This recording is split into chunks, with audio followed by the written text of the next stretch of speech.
Tada! Tada! Tada! Tada! Tada! Tada! Tada! Blamak.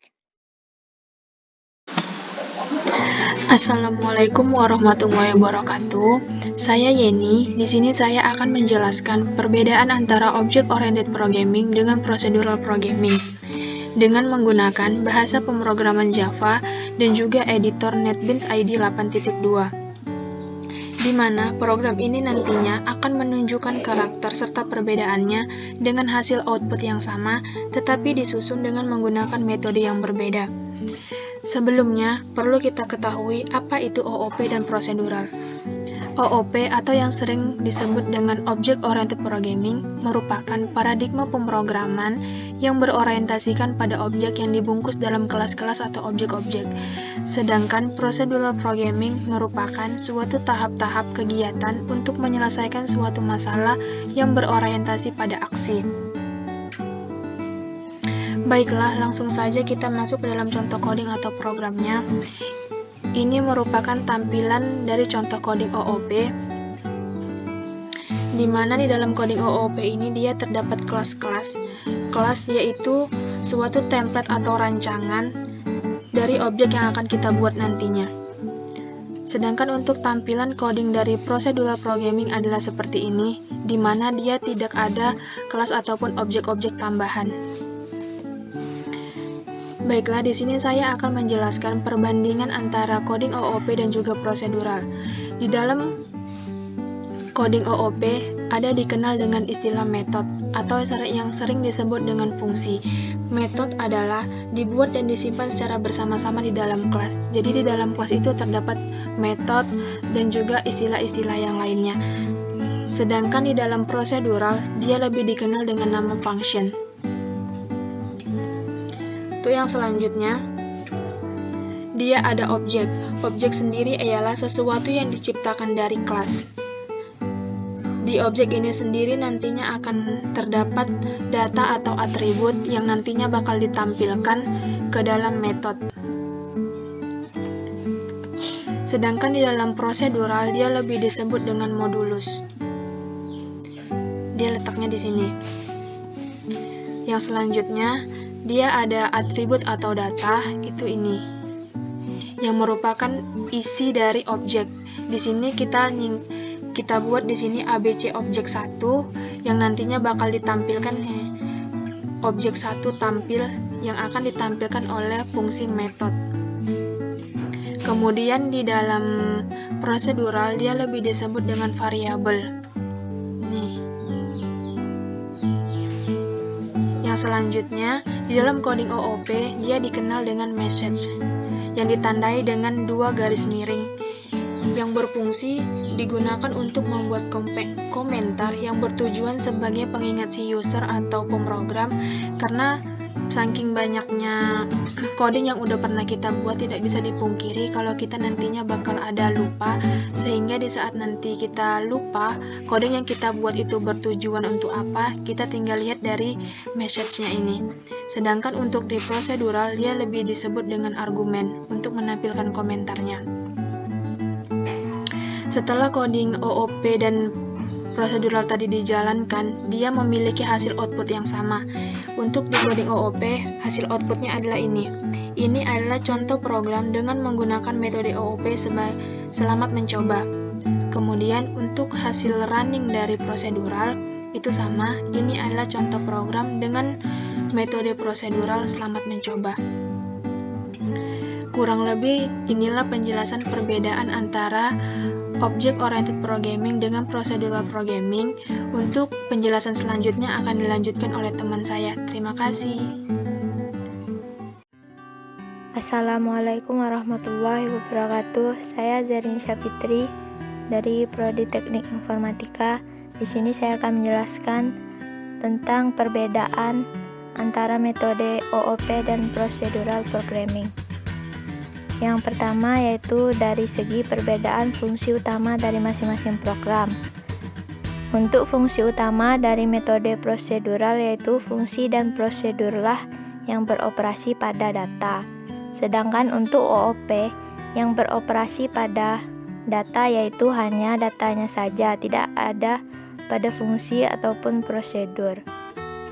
Yang kedua yaitu bentuk pembagian pada program besar. Pada metode prosedural, program besar dibagi menjadi unit-unit kecil yang disebut dengan fungsi. Sedangkan pada metode OOP, yang unit-unit kecil pada program besar disebut dengan objek. Yang ketiga yaitu kebebasan peroperasian data pada suatu fungsi. Pada fungsi metode prosedural, kebebasan data dapat bergerak pada suatu fungsi lain. Sedangkan pada metode OOP, data tersebut tidak bisa diakses oleh fungsi eksternal. Yang keempat, program desain pada masing-masing program.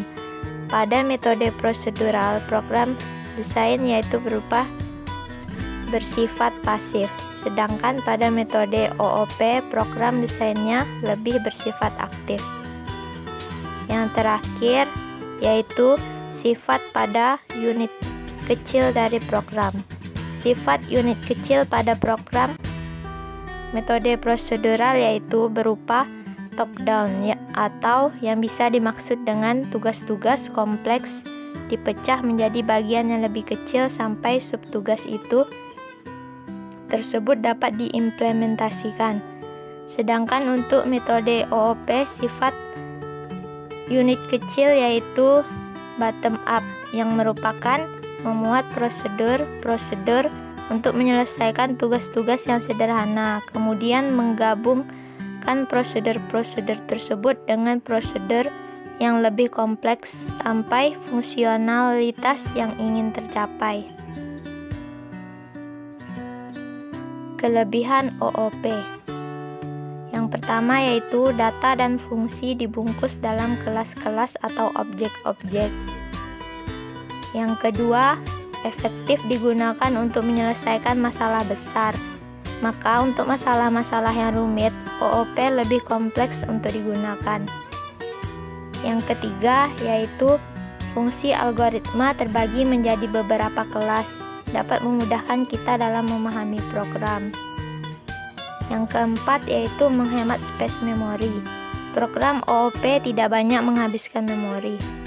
Yang kelima yaitu objek dan kelas dapat digunakan berkali-kali. Kekurangan OOP. Di sini hanya satu, yaitu banyaknya istilah-istilah dalam OOP. Dengan banyaknya istilah-istilah itu, maka banyak para programmer yang sulit untuk mengimplementasikan pada programnya. Cukup sekian penjelasan dari saya. Terima kasih. Wassalamualaikum warahmatullahi wabarakatuh. Assalamualaikum warahmatullahi wabarakatuh. Saya Santika Parma dari kelompok 2 ingin sedikit menjelaskan tentang kelebihan dan kekurangan procedural programming. Kelebihan procedural programming ada 3. Yang pertama, efektif menyelesaikan masalah kecil. Yang kedua, urutan langkah-langkah perintah secara sistematis, logis, dan tersusun berdasarkan algoritma yang sederhana. Yang ketiga, terdiri dari struktur berurutan, seleksi, dan peruangan. Sedangkan kekurangan procedural programming tidak cocok untuk menyelesaikan masalah yang rumit, karena nantinya akan kesulitan menentukan solusi permasalahan ketika terjadi error. Kita memasuki kesimpulannya, yaitu struktur pemrograman apapun yang digunakan, baik OOP maupun prosedural, tidak ada yang bisa dikatakan lebih baik, karena keduanya memiliki spesifikasi tersendiri, kelebihan maupun kekurangannya dalam pemrograman. Semua tergantung bagaimana si user untuk pemrogram ingin menyusun program yang akan dibuatnya, apakah lebih suka menggunakan yang OOP atau prosedural. Itu tergantung kepada si user. Itulah hasil dari presentasi kami. Lebih dan kurang kami mohon maaf. Terima kasih atas perhatiannya. Kami akhiri. Assalamualaikum warahmatullahi wabarakatuh.